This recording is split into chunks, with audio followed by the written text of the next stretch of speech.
Yes, hello. I hope everyone's doing well and enjoying the code word conf. Been trying to tune in. I've been seeing a lot of amazing talks out there. So mine is maybe not a topic that you would expect. We're going to be talking about how Markdown can stop hurricanes. You can find me at bholmesdev, obviously.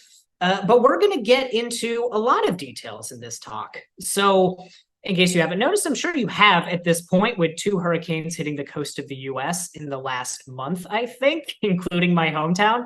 The Earth's getting a bit toasty. It's getting a little bit toasty. It's been that way for a while. And if you read across articles or industry news, the web contributes maybe 2% of global emissions, not to count all the IT infrastructure that's involved in hosting the websites that we use, which can get up to 4% even. So the web is a pretty sizable chunk of all of the emissions that we have running around, because it's not free to host things. And we're all content authors here. That's why we joined this conference. So I wanted to talk about what do we contribute to, CO2 emissions in the environment, and how could we improve in the websites that we build, the hosts that we choose, all the decisions we make in our daily work. So the goals of this are to explore energy efficient options for hosting, for developing and building your website, and also debugging your website when things go wrong, which is kind of an unsung hero in the development process. And I'm hoping we can find some wins here that won't sacrifice on the usability or developer experience that we use every day. Because, hey, when you're building a side project and you probably are emitting like 0.01 grams of CO2 for it before it scales, hey, we don't want to force you to use all of these vegan diet tools. We want to give you the full meat while still finding more energy efficient gains. And I'm not going to pretend that all of this is on us, on the developer. You may have heard the term greenwashing before, misleading publicity, watching an ExxonMobil commercial and feeling like you're the problem with climate change. Not really the case. Companies have the largest impact because they're doing everything at scale, much more than the consumer or the developer.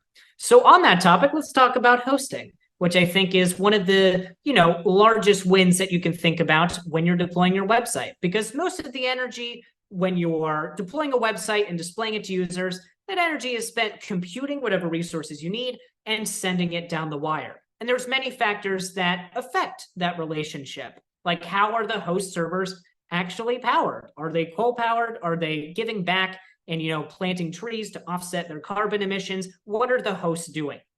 And also, what is the distance from your content to your user? It's, the actual internet, the infrastructure that's going to add more CO2 emissions. So you got to consider that distance factor as well. And how often are you recomputing that content? Is it purely static content? Can it be cached? Or is it 100% on demand? And are you limiting how much is 100% on demand? And when you think about that, you can categorize it as us and them, right? So the host servers and what they're powered by, that is on the host in order to figure out. And the distance from the content to the user, that's on you to figure out. And when you're choosing how you deploy to that host servers and choosing between static, cached, and whatever else, that's a combination of you and the framework and the host, all of those working together. So first off, talking about knowing what servers they use, the them problem. You probably hear about this from time to time as, is this host a green host? Is it something that you can properly deploy to? And it's really difficult to get this information. I wish it was easier, but whenever you Google around, you don't see a lot of results. The main database that I would point to is the Green Web Foundation directory. The Green Web Foundation is certified to actually investigate how servers are run. And if a company, reaches out and gets certified, they can confirm to you in their directory whether that server that you're deploying to is green or, carbon neutral maybe. And Cloudflare is a great example in this. It was the easiest for me to find information on them, where they have some announcement posts, which I have in the footer here. You can check out the slides afterwards. But you have worker cron jobs, and they can be switched to sustainable hosts. So if you're running nightly tasks, on a schedule, you can choose to run it on a sustainable host. It's almost a no-brainer. And also Cloudflare pages, which you can think of like Netlify or Vercel. Those are also running on 100% renewable energy. So if you're thinking about a host, I mean, not sponsored at all. I just realized Cloudflare is a really good option here. And I'd like to see some other companies follow suit on transparency of where things are deployed. You can also find information for AWS. I know that AWS West is on a sustainable host according to Green Web Foundation. And also Google Cloud Platform has some options in their console if you deploy to them. Now, if you choose that host, if you can choose that sustainable option, now it's on you to figure out, how do you deploy it to that host effectively? So let's talk about, the progression of JS hype that's been going on. So this is kind of how I felt following web dev from the start of when I started doing this in 2015 up until now. At first, you were learning how to deploy a server to Heroku. Then you were learning how to deploy serverless to AWS Lambda. And now you're trying to figure out what the edge runtime is. Second, you were probably, again, doing on-demand requests, deploying an Express server. And then you learned about caching practices and learned about Jamstack options that'll generate static assets.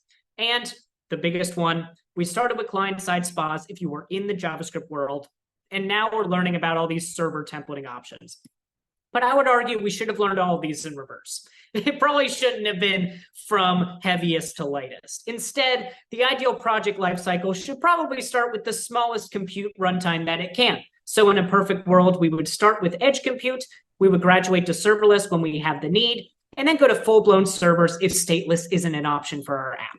And also, we would start with pre-rendering and caching our assets and only switch over to on-demand endpoints when necessary. And the one you might expect, me being an employee of Astro, starting with server templating and reaching for client-side bundles only when interactivity is necessary. This is a really nice progression of opt-in to more compute and more energy used as you're building your website. And yeah, this takes us into sort of the framework problem, where it's a combination of us building our product and them maintaining a framework that lets us do all of these amazing things without us having to think about it too hard. So first off, I do want to shout out some of the stuff that Vercel's Umbrella is doing, Next.js and SvelteKit. They have some pretty magical runtimes these days that will choose whether to deploy as a static asset or dynamically based on how you use the framework. So if you're just writing some HTML, it's going to cache that and send it as static assets. But if you start reaching for the response object, you reach for browser cookies, then it sort of it flips a switch internally in order to change that into a dynamic server request. You don't even have to know what you're doing. Well, you do have to know what you're doing because it's definitely trusting you, but you don't have to worry about flipping that switch on your own. And if you want a manual opt-in, they also have per route runtime options. There's export const runtime on Next.js layouts and Next.js pages that let you say, I want to deploy to the edge. And I would argue that edge should be a default as soon as it is like a stable runtime that people understand. Right now, Node.js is the default, but I could see that switching at some point in the future. I also have a little example here of fetch calls in Next where you can add a revalidate flag. By default, it'll cache your fetches, and then you can add in more sauce if you need to. You can also use Astro to pump out static assets. There's a million options to go from static to dynamic with varying degrees of magic. So now let's talk about what I've been hinting at a little bit, the opt-in mindset. This is something that I've given a talk on a few times before, and I'm going to run through some classic slides again that you may have seen before at React Rally, perhaps. So a classic example that I like to start with is building a Create React app. This is where I started learning about spas, and it may be where you started learning about them as well. So you start your project with the hello world. You got your React DOM, React router, style components, the base bundle size that you learned about on a dev.to blog post. And you throw it all together, you ended up with 66 kilobytes in the payload. And then as you start progressing through your app, you realize, oh, I need a sign up form here. Maybe I'm building an e-commerce site and I want to add a newsletter functionality. You might add in, event.prevent defaults, formic to validate the form and have some nice client-side updates while you're typing. And that bumps up the client.js a little bit more. But again, you're still following the Rails. You know what you're doing. And then you add in your cart bubble, a little flyout that tells you all the items that are in your cart. And for that, now you need some global storage. You need some client storage for server state. Maybe you even have Redux to duplicate your server and client, all of those best practices. And of course, now we're getting heavier and heavier. until you hit that performance audit on Lighthouse and you're wondering why your performance score is a 39. Because you were following all the steps. You were doing what the community was talking about, but you ended up at a result that was heavier than it needed to be because maybe you just weren't sure of the tools available, or you're just following the guidelines to build an interactive app when you may not need that level of an interactive app. And there's a few pains to this approach, right? We're doing opt-out design with this approach. So with the Create React app, you need to eject if you ever want to tweak your Webpack config, which is quite difficult. Style components will ship JavaScript with your styles by default, and it is difficult to opt out of that. And React context, of course, is storing state higher up, which can trigger many a re-render, and opting out with use memo is something that you don't really think about until you get to the performance problems later. It's inefficiencies waiting to happen. So now let's flip that to an opt-in mindset using something like Astro, perhaps. So speaking to the topic of the talk, how Markdown will stop hurricanes, well, let's build an index.md file. That's our hello world. And that's going to ship 0 kilobytes of client.js. We're rendering our Markdown on the server, and we're sending it to you with information about our website. And then we have that same sign-up form. In this case, the web has had post requests for a million years. So maybe you just add a form and use Zod for some client-side validation to still have some checks while you type. You type in an invalid email, then you fix it, and it says valid without a server request. Still nice to have that, but you don't need full-on React in order to do it. So now we're at a low JS payload, still getting the functionality that we want. Again, you want that cart bubble. Maybe you Astro add React in order to opt in to using React on the client and also using a smaller global state library like NanoStores. Or maybe you go full server. You opt in to doing dynamic requests in order to handle every user individually because everyone has a different cart. You can Astro add node and use session storage to achieve the same thing. Both of them are opt-ins, one server side, one client side. And then when you get to that performance audit, we realize, HTML is what rules the world. Markdown's also what rules the world. It's really nice to just lean on what the browser gives us, especially when the browser is making it so easy to do these days. So when we flip that model, we realize, you start with the static stuff and you opt in when you actually need to reach for a tool. And the framework, it's on the framework in order to make all of these opt-ins easy. And the Astro add command is my personal favorite way to do it because you don't have to manage your package JSON. And all of this kind of speaking to opt-in to compute. Compute being the real energy spender on whatever you deploy. Starting with server, then going to client. Starting with pre-rendering, then going on demand. Remember what James Stack was talking about. And starting with static, then going serverless, edge, whatever compute that you want to run. As long as you start with static and understand your runtimes, you can make the proper choice page by page. And, now we're going to get into VC funding mode. Let's talk about crazy numbers, talking about market share that may or may not be correct. But this is based on the data from website Carbon Calculator, which is a great resource to see how much carbon your website might be producing based on their understanding of hosting providers. And if we look at that, the average, amount of CO2 pumped out per page view is 1.17 grams, according to many a metric. That's like the industry average. And if we were to lower that and ship everything as just static HTML, which, ships almost nothing, we can make a huge dent in the amount of computing resources that the internet needs to survive. Obviously, it's infeasible to run the internet on Markdown. But if we were in some perfect world where everything was just an RSS feed, shout out to my Astro coworkers that would love that kind of future, it would make a pretty decent impact on, the ozone layer. So I'll also highlight Starlight here, which is Astro's documentation starter. This is what got me thinking about these metrics, where we ran a little performance audit on an average Starlight page when you build your documentation with Starlight. And the CO2 per page visit is fantastic compared to the other options. Again, it depends on how often that documentation site is visited, so you won't see, crazy high gains. But if everyone were to adopt this across all of the documentation sites on the internet, well, that would make a much more sizable dent. So we can start a little movement here if we'd like to. And now that we're deployed, how do we maintain our site? I'm also going to check on time here. How am I doing on time? Not well at all. So let me run through a couple slides last minute here. But once we've deployed, how do we, oh, wait a minute. I was 15 minutes ago. So I'm actually totally fine. I have 14 minutes left. Fantastic. I thought I had 0 minutes because I thought it was 15. Anyways, once we've deployed our website, how do we maintain our code? That's what we want to get to after this. So first we figured out hosting solutions. Then we figured out the framework that we want to use. Now we want to debug problems as they arise and manage our website over time. So a loose definition of debugging based on my field knowledge and how things feel, what does it take to mock, compile, rerun your website to get to the root of a problem, right? Do you have to do a lot of console logs? Are there ways to step through the logic of your application with a node debugger? What options are available for you to find the problem? So first off, we'll talk about the good of debugging, because debugging has gotten pretty dang nice with full stack frameworks. And web devs in particular, they're spoiled by instant feedback loops, instant gratification. If you, talk to an AI researcher like my roommate back in college, he had to wait a half hour for models to run.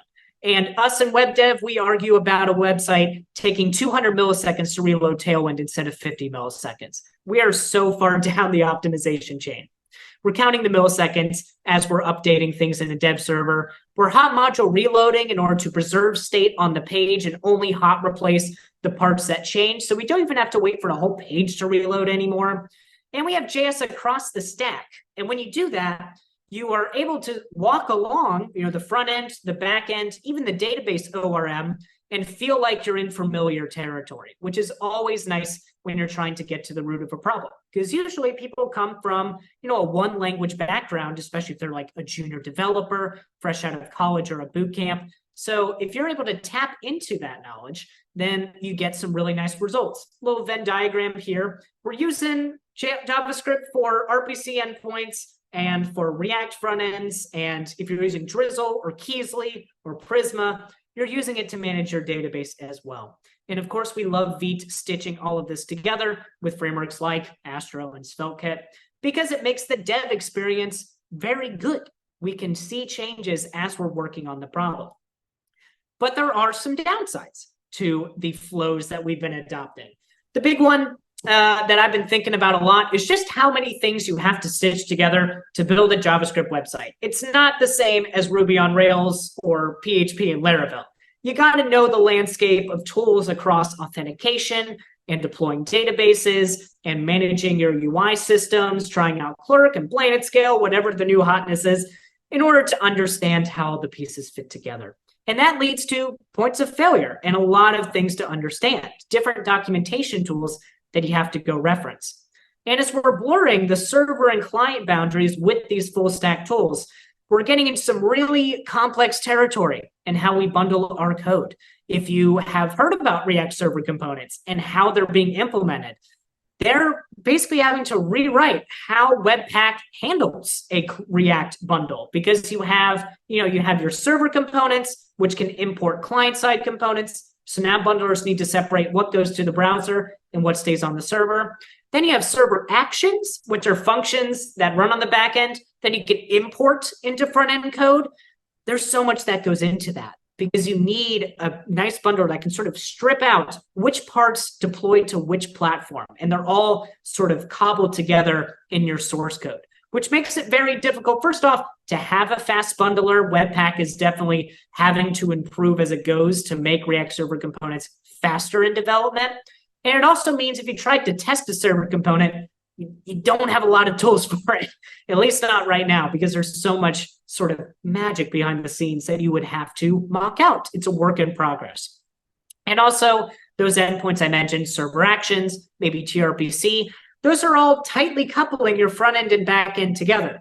And I'm not really worried about the tight coupling, like having the same API between a mobile app and your website. That is definitely something you want to think about. But the real worry with coupling is it's hard to mock everything and understand, okay, how do I make sure the tRPC logic is working correctly? Can I just import that into my unit test? It's not really a RESTful API, so it's a little bit different. I don't know how to mock it. And of course, we have more and more tools on top of JavaScript, which require build steps. You may have run into problems with Jest, using that testing library with ESM as JavaScript is changing module systems, or trying to build your TypeScript quickly in order to run it in a test environment. Also mocking JSX files or Svelte files or Astro files, which we don't have a testing story for. There's all these new file formats that also need to be adapted in order to be testable, which is yet more stuff that consumes energy to compile and also consumes developer hours to mock out. And that leaves us to console logs a lot of the time. Working with people in full stack, I rarely see the node debugger come out. It's almost always a console log deployed to an edge runtime and waiting for that prod-only bug to come back to see what the heck's going on. And speaking of prod bugs, you end up in a situation like this. Well, this is for linter specifically. It's something very familiar to me. But you run into a lot of CI and prod-only bugs because to get those fast dev servers that we were talking about, it means you have this different experience in development versus the production build, because production builds are too slow to mimic in development, which means you might run into prod-only bugs that you can only test by pushing commit after commit to your environment and letting CI waste all those compute minutes to rerun your build cycle and redeploy a deploy preview. It's a lot of energy, and you'd kind of feel in the dark just putting one console log out at a time, waiting all those minutes for it to rerun. And edge runtimes also have this issue because they're not Node.js. They're kind of like Node.js with this taken out, or it's actually Dino, but your source code's in Node.js. As we're trying out these new environments, there's also this weird discrepancy between what you're used to, which is probably Node.js, and what JavaScript is trying to become on whatever platform you're trying to deploy to. It's a blessing and a curse to make things adaptable to any environment. And, taking that to the CI/CD level, it will increase your compute time with all the environments that you add, testing on Linux versus Mac versus Windows. We definitely have that problem in Astro Course unit tests. Also upping it with build processes. If you have to recompile TypeScript and recheck types every time, it's a pretty inefficient server action that you got to optimize. And also Webpack and Vite take a lot to compute that production build. And you're shipping all of those console logs. And every time you do, you got to rerun all of this stuff I mentioned over again. It's all very difficult. So what are some silver linings? What are some options that we have to improve on debugging? One that I wanted to point out was Replay. You may not have heard about this, but it's this interesting debugging platform that will, and this is a live video of how it works, by the way. It is a platform that can read all of the system calls that your app is performing in production, and then it can turn it into an actual replayable video of all of the events that happened right up until a bug was found. So if you've heard of, snapshot testing or LogRocket to walk through things, it's all of those on steroids. We're actually recording system level calls and only on demand generating a video for you to step through. And I'm just playing with their playground here right now, where it generates an error whenever it submits a form, which is what was shown in that little player right there.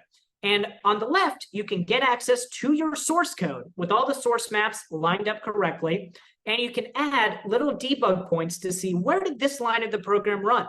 And you can see on this little timeline right here, okay, it ran a little bit before the bug happened.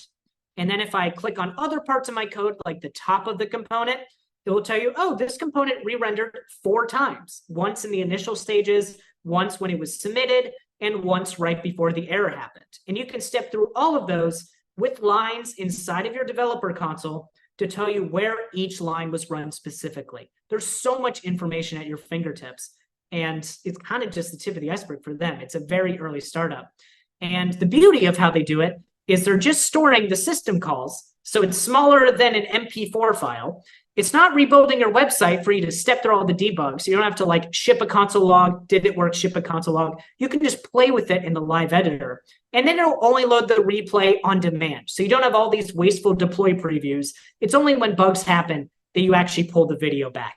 So if that's not clean and efficient computing that helps you get to a problem quickly, I don't know what is. It's kind of the best of all worlds. I definitely want to try out this tool some more. Other options, of course, when we talk about bundling people are kind of walking back all of the bundlers that they used to use. Svelte is a big example. They stopped using .ts files and switched over to JSDoc instead. This let them keep all the type safety that they had and also keep all the user-facing types so that Svelte is just as approachable, if not more so, because now you can click straight through to the source code.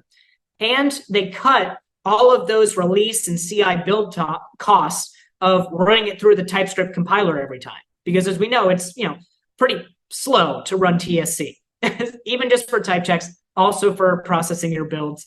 And if you can cut that cost to zero, that means releasing to NPM is fast. It means installs will be smaller. When you install Svelte now, it's much smaller than the bundle was before, which is savings on every NPM download ever. Really big for a large project. And, it's less to mock out. It's less for a developer to spin up on. If you want to be a contributor to Svelte, open VS Code, type some code, and then, do a PNPM link it to your project, and you're good to go. Nothing else to run. It's really nice to strip back bundling when you can do it without any drawbacks. And of course, there was actually a study that I list down here if you want to go to it, kind of a vanity metric, but running TSC can add a lot of energy cost to your builds over JavaScript. Scrappy metric, but it's good to know that there is an energy cost that you can measure. And the last thing I'll leave you with, better alignment of development and production. That's something that I would like to see going into the future. First off, TurboPack is doing something pretty promising here. Right now, they're working on production builds and development, essentially, where instead of Veet's approach, which is just shipping your source code to the browser with very minimal transforms, TurboPack is trying to do a full production build and rerun certain parts of that build as you make changes. And since it's powered by Rust, which is blazingly fast, it's actually very quick to rerun those production builds on a page or layout basis. Very early days, obviously, but I am definitely following their journey, because if this does happen, if this does become a generic solution to building component systems, especially with React Server components, well, that would definitely fix the dev prod problem, right? There's also Cloudflare's Wrangler, which is a way to mimic their worker environments locally. And trying it out recently with their changes in version 3, it's really stable. It's really easy to use. The developer flow is nice. You can type in TypeScript and not worry about TypeScript compilation. It kind of just gobbles it up for you. And it gives you some really nice docs in order to mock out connecting to a SQLite database and other connections. It's the best edge runtime that I've found so far that lets you mock it locally. Dino Deploy is also worth a shout out there, since Dino will also handle TypeScript and everything for you. And I've been also thinking about, is there a way to edit the code where you're running it? Replay got me in that mindset. It seems AWS does have an editor available to play with your AWS Lambdas and just type out changes and see them deployed live without having to hammer your CI with commits. So I'd be interested to try something out like that as well. You can also think about StackBlitz or Code Sandbox, all these other tools that give you online environments so that you don't have to switch from local to production and back again. Really, the best line that you can draw is between you and production readiness, just directly, so that you can debug problems. So answering the question, can Markdown stop hurricanes? Maybe not stop them, but if we compute less, we opt in more, and we debug beyond just console log statements, I think it can do it. I think we can. So thank you, everyone, for the talk. Or for coming to the talk. These are my, social links if you want to join me. I'm always on the Astro Discord, astro.build/chat. You'll find me around there helping you with content formats, especially Markdown. I'm at bholmesdev on all the platforms. This is my little website, wtw.dev, to watch me explain things on a whiteboard. Trust me, it's fun, even though you didn't get to see it. And these are my slides, also bholmesdev on GitHub. So yeah. Thank you so much for your time. Appreciate it. Thanks so much, Ben. And I got to say, there's some unique irony. As you were talking here, some of you may notice it got really dark. And as you were talking about stopping hurricanes it looked like a hurricane back there. I swear to God. You can't see it now. It's started to calm down, but there was wind gusts blowing the tree. I thought the I literally thought the power was going to go out because it was like looked like hurricane force wind gusts going on there. So Man. yeah, I I I for one think you did this somehow. I don't know. I mean, you have some kind of magic. You know, you're like, oh well, we need to set the mood for Mhm. on Brian's side. It's gray over But here too. It's been yeah, wanting to rain all day. So I oh think my there's God, something in the air. Something in the yeah. water. No, like literally the wind was the rain was Mhm. going like horizontal because the wind was so Outside. hard. It was crazy. Yeah. So yeah, Potter, who runs the show behind, he was sitting there looking at what was going on behind me, like, oh my God, yeah. So all right, enough about the actual weather, and let's talk about your talk. So first of all, I thought it was interesting for the way that you a lot of what you talked about. I mean, you talked about it from an environmental perspective, but it's also like, okay, here are things we can do that ultimately will improve the performance of our app in general. Because improving the performance of our app will lessen the power usage of that app, right? And then here are things also another aspect that improve the developer experience because the less pain I have to go through pushing to production and pushing into my CI/CD process for testing, the happier I'm going to be as a developer. So like, I mean, yes, it was framed from an environmental perspective, but all of these things obviously make both the user experience and developer experience better. Yeah, it's just a through line, really. I mean, it's not a perfect mapping from like how much compute time to how much impact there is. Again, like the hosting problem is going to be a lot of it because where you run the code is going to influence things a lot more than what code is running. Like if it's on, a green host and you're doing things statically, that's going to have a compounding effect beyond whatever you're trying to do. But other stuff like that, yeah, I feel like debugging is one that I want to explore more deeply than I even did in this talk because I've been a console log warrior forever. And I just started playing with node debuggers again, doing stuff at Astro. And I realized, yeah, this really speeds you up. I should be doing this more. It's just so hard with all these random tools to actually use a proper debugger. So I don't know if you use a debugger in your day to day, but I just feel like I'm a caveman. Yeah, I tend to be like a console log warrior, like you said, and and it is a pain. I mean, especially given one of the struggles I find and with modern frameworks tends to be like sometimes I don't know where the code is running. Like, Yeah. Next.js has this problem. I think, SvelteKit tends to have this problem too, like where because in SvelteKit it runs in both places at times, and unless you tell it, hey, Yeah. no, run this in the browser, like or run this only on the server. But Next.js has that problem all the time where it's like you're mixing front end and back end code, and so like trying to figure out where code is running at times is difficult. So maybe a debugger would help with that. I don't know. Yeah. It's early days. People are talking about like you don't even know which console to open. It's Yeah. nice to have everything be in a familiar place. I know there's a V plugin that'll pull your client console into your server console, or maybe it's the other way. Either way, it would get you to have all of your logs in one place and just say, this was server console log and this was client. So then you Oh don't have yeah. to pop open both of them to figure it out. Because sometimes something's running in the client you don't even know. Like you think it's server only, but it's Exactly. actually not.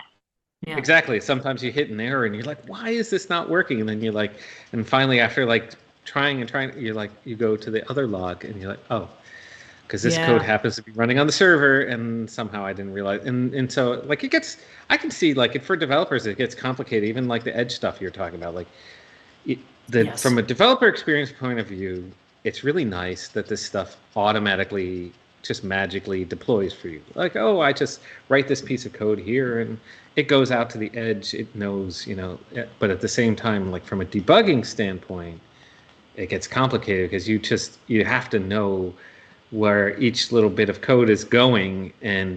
and like, the edge, as you mentioned in your talk, presents a unique problem in that the node runtime that the rest of my app is running on is different from the edge runtime that that portion of code is deploying to. And so now I got to keep like, oh, I can't use this npm tool in that Yeah. edge piece of my code that Yeah. otherwise is all Node, right? So yeah, Yeah. it's We want just to complicated. pretend that it all runs in the same place. And then you also got new runtimes like Bun or Dino.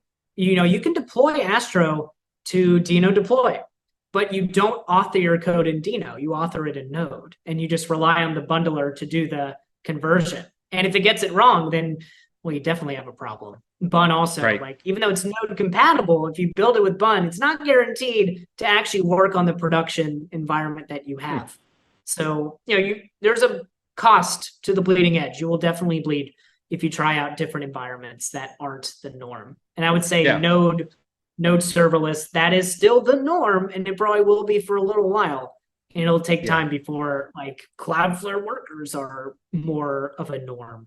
I'd like them to be, but Yeah, it's definitely I talk not. about this edge stuff a lot, and like it's I think your average web developer isn't gonna know like under the covers like that. Oh, hey, if I deploy this same app to you know Netlify, and those functions, the edge portions are being deployed to Dino, whereas okay, I'm going to take the same app, deploy it over to Vercel, and those functions are being deployed to Cloudflare, and those are Yeah, two yeah, yeah, completely different runtimes. I mean, yeah. I don't know if you're going to run into like problems, but I can imagine you would. And but the average developer is just going to be like, well, I don't get it. Why it works here? Why doesn't it work there? So I think it's great stuff. I love it, but it gets complicated. Yep, yep. Because every edge runtime is different Yes. specifically. There's no alignment there. I No. know AWS Lambda at Edge is technically Node. FlyIO, it's Node, but kind of deployed regionally, so they can call it Edge. Yeah, you need to know what your host is doing. You can't just assume I go from one edge to another edge and it's fine. It's the first time that the runtime is changing.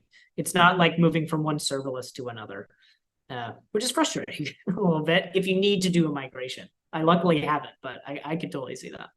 Yeah, yeah. I mean, most people don't, but I just, I think, especially if you're doing, as you're learning, you might say, oh, I'm going to try and deploy it here, or I'm going to deploy it there. And just Right. not knowing all of the underlying things is complicated because we didn't really need to know that before, especially when we were dealing with static stuff, right? Like it was just like all that happened on my computer. So I didn't really the SSG side of it is like, I didn't have to think about it much because it just ran on my computer. I didn't, the Yeah. host. Yeah, the host was just a static CDN.